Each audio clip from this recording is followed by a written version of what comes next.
João Verde, como você ousa fazer? Por que você fez isso para o Tom e seus amigos? Agora eu vou jogar tomates em você. Toma isso!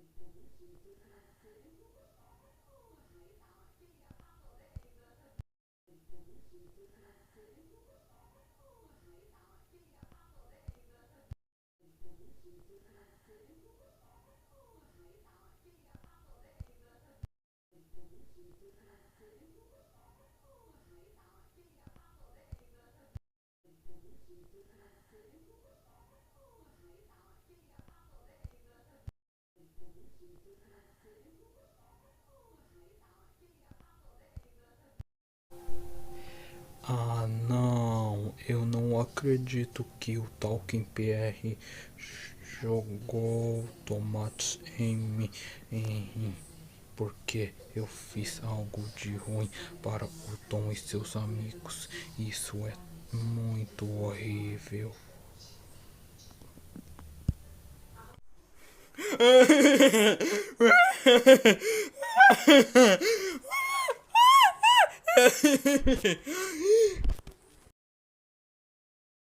Isso é o que você merece. Você merece por fazer algo de ruim para o Tom e seus amigos.